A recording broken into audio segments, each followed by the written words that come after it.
to transfer PayPal to Gcash. Gcash is not accepting different currencies except for Philippine peso only. So ayun guys, kung meron kang ibang currency sa iyong PayPal account, ay ang una nating gagawin ay i-convert ang dollar or euro into Philippine peso. Para magawa natin yan, ay mag-login tayo sa account at hindi natin gagamitin ang PayPal app kasi hindi mo mako-convert ang pera sa mismong app. So dito tayo sa Chrome at i-type natin ang paypal.com. Then i-login ang iyong account. Dito naman ay makikita natin yung PayPal balance natin, which is estimated total of all currencies. Kita nyo naman na meron akong 12.31 euro at i-convert natin ito sa pagpindot lamang ng tatlong tuldok at pindutin ang manage currencies. And then, may PayPal balance, pindutin natin ito. Sa part na ito ay makikita mo ang other currencies. So, sa akin ay meron akong 12.31, which is kung i-convert natin ay meron akong 685.19 in Philippine peso. So, i-convert natin ito sa pagpindot ng tatlong tuldok at pindutin yung convert currency. Sunod naman ay pindutin yung Philippine peso or primary. Pagkatapos ay pindutin yung next. Dito naman ay itatype nyo lang kung magkano ang i-convert nyo to Philippine peso. And then, pindutin yung next. Dito naman ay makikita natin yung amount na ating convert at yung amount na ating makukuha.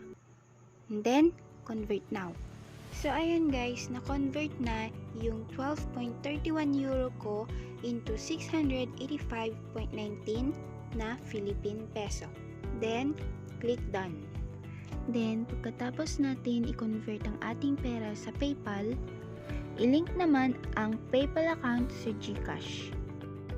Then, pumunta tayo sa Gcash app at pindutin yung profile sa may baba. And then, makikita natin yung may linked account, pindutin natin ito. At yun guys, nandyan na yung PayPal. Pindutin natin ito at i-type mo ang iyong email sa iyong PayPal.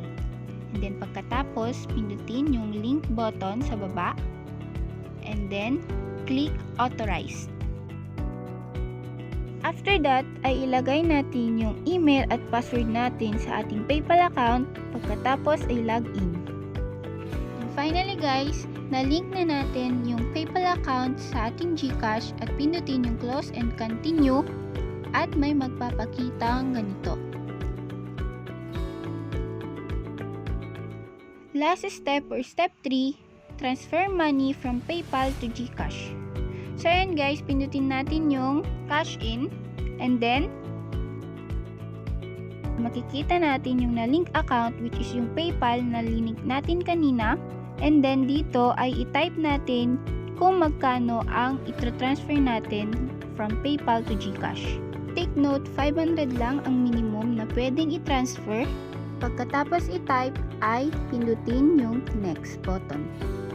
You are about to cash in 685.19 and then confirm. Sabi dito, your cash in is being processed, pero it doesn't mean na maghihintay ka talaga ng 24 hours. May magpapakita na email or messages na ganito na magpapatunay na na-transfer na talaga ang pera mo from PayPal to Gcash.